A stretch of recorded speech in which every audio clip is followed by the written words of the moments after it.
Buenas tardes, hago mi presentación del tercer avance de investigación.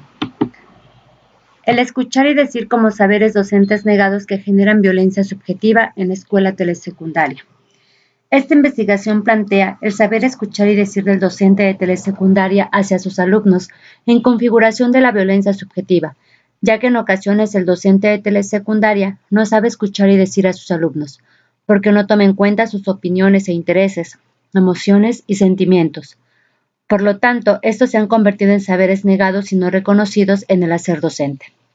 Esta investigación contempla la participación de 3 docentes frente a grupo y la directora escolar de la Escuela Telesecundaria Oficial 713 Amado Nervo, en la comunidad del Saúzo Cotepec, municipio de Tejupilco, Estado de México, durante los meses de agosto a noviembre. Como pregunta general, ¿cómo el saber escuchar y decir se han convertido en saberes docentes negados que generan violencia subjetiva en el alumno de telesecundaria? Objetivo general, comprender que el saber escuchar y decir del docente han sido saberes negados que configuran la violencia subjetiva en el alumno de telesecundaria. Como preguntas específicas, ¿cuál es el lugar que tiene el escuchar y decir del docente como saberes que configuran violencia subjetiva en el alumno de telesecundaria? ¿Por qué tanto el escuchar y decir se han convertido en saberes docentes negados? Objetivos específicos. Reconocer la escucha y el decir como saberes docentes que configuran la violencia subjetiva en el alumno de telesecundaria. A identificar a los docentes que han negado el saber escuchar y decir a los alumnos de telesecundaria, configurando en ellos la violencia subjetiva. Esta investigación brinda la oportunidad de reconocer la importancia de estos saberes que han sido negados y no reconocidos por el docente, porque se ha negado una escucha atenta que impide un reconocimiento hacia el otro, lo cual promueve un decir que se convierte en el arma, medio o instrumento de esta violencia.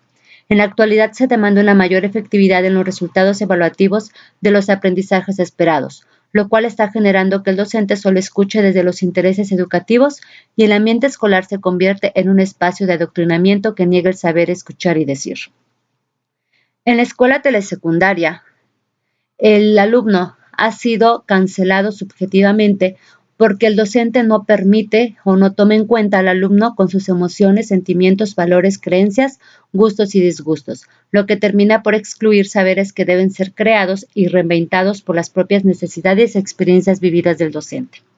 Hipótesis de la investigación. En la escuela telesecundaria, el escuchar y decir son saberes docentes negados que promueven violencia subjetiva. La teoría crítica como punto de partida para comprender el saber escuchar y decir del docente y la violencia subjetiva desde los aportes de McLaren y Giroux. Desde los aportes de McLaren y Giroux se considera que el saber escuchar y decir por parte del docente desde la pedagogía crítica posibilita una relación democrática en las relaciones que se establecen con los alumnos. Se manifiesta que el saber escuchar y decir tendría que ser desde una capacidad crítica y afectiva, de leer al alumno en los ojos, en el movimiento del cuerpo, sus gestos y acciones. Escuchar implica no discriminar y minimizar al otro. Los saberes docentes, desde los aportes de Mosconi y Mercado, están presentes desde la realidad interna y la realidad compartida, desde la subjetividad e intersubjetividad de los sujetos. Asumen que el docente es capaz de crear nuevos saberes y cuando se adquiere un saber es porque una necesidad lo demanda. Es por ello que Mercado considera al maestro como esa parte activa en la construcción de los saberes que pueden estar mediados por la actividad reflexiva de cada maestro y por la experiencia que se tiene en la práctica. En relación al saber escuchar, desde los aportes de Novara y Leckendorf, se considera preciso y hasta urgente que la escuela sea un espacio acogedor de actos democráticos como el escuchar a los otros, por el solo hecho de respetarlos, porque el maestro no solo debe hablar para que sea escuchado, sino que es un acto recíproco de escucharse en el nosotros. La escuela democrática no es aquella en la que solo el maestro habla para enseñar y el alumno escucha para aprender, sino es aquella en la que el docente sabe escuchar a sus alumnos. En consecuencia, el saber escuchar conduce a la empatía, porque posibilita la aceptación del otro, ya que sin empatía no entendemos lo que se nos dice. Escuchar, según Leckendorf, exige ante todo un acercamiento a la voz de los alumnos, al sujeto que habla para ser escuchado con atención y poder mirarlo a los ojos, y este acercamiento posibilita entender y atender a aquel que pide ser escuchado, o de lo contrario, si no existe esta cercanía, habrá una lejanía física e intersubjetiva que impide escuchar bien, y por tanto, se escucha a distancia, y es por esto que se genera violencia subjetiva en los alumnos. El saber decir, desde los aportes de Freire, se ha manifestado en que el docente solo debe saber para expresarse, para que sus alumnos lo entiendan cuando imparten sus clases, cuando da indicaciones e incluso cuando tiene que dirigirse en él a momentos ajenos de la enseñanza. Por lo que el saber decir se ha convertido en una de las maneras que permite al docente cancelar la subjetividad. En muchas de las ocasiones gana la voz rígida y autoritaria. Freire insiste en la idea de que cuando el docente es totalmente autoritario, solo se habla al alumno para decirle lo que debe hacer, siendo su voz la que solo se escucha de arriba abajo, perdiéndose en el discurso. Y es entonces cuando el docente termina no hablando con el alumno, convirtiendo su decir en metros de poder sobre ellos, por lo que el saber decir genera violencia subjetiva en el alumno. Hoy en día se vive una realidad en donde el sujeto está inmerso en un verdadero mundo de palabras expresadas verbalmente, el cual es un factor decisivo que viene a construir el puente, el lazo de unión o desunión, de comprensión o de incomprensión, de reconocimiento o indiferencia. En otras palabras, el saber decir viene a ser un proceso esencial en las relaciones que se establecen con los alumnos y con los otros. Pero cuando hay defectos en este saber, se genera una serie de problemas que pueden limitar y cancelar la subjetividad.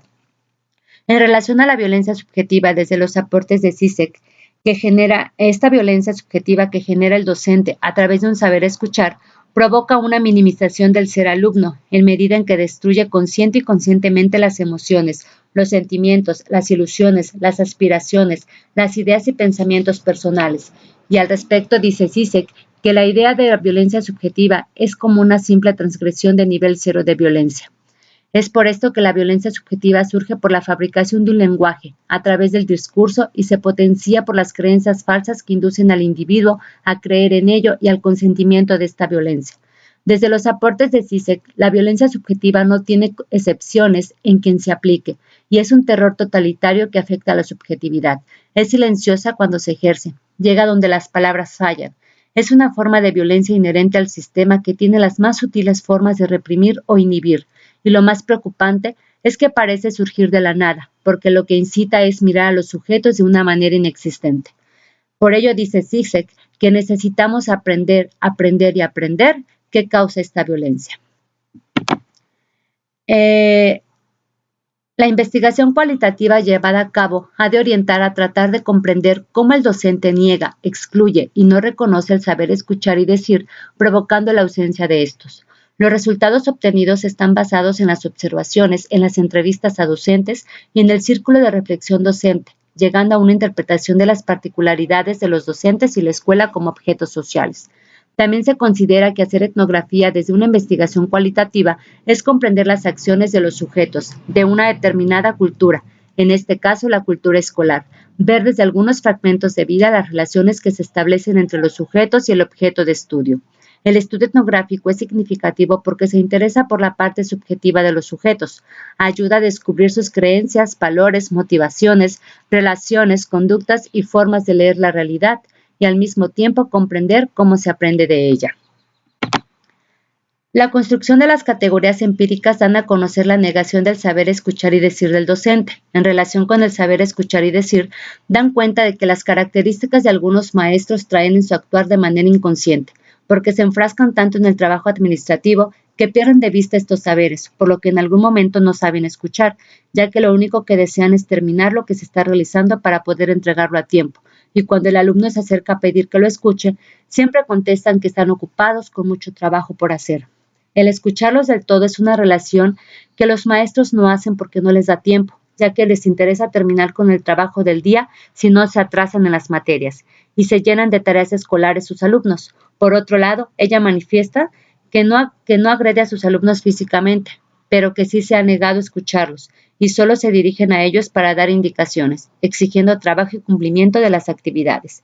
De manera breve, esto es algo que se obtuvo del trabajo de campo de la investigación. Y finalmente, el saber escuchar y decir son saberes que deben ser creados por uno mismo a través de un posicionamiento crítico que permita ver el lugar que deben tener estos saberes, la manera en cómo se escucha y se dice al alumno, con el propósito de transformar la manera de escuchar y decir, dejar de ser alfarero que moldea al alumno a lo que el sistema educativo ya tiene planeado para él, sino permitir que él mismo sea su propio escultor de su formación subjetiva, misma que no es concebida como prioridad en la educación actual.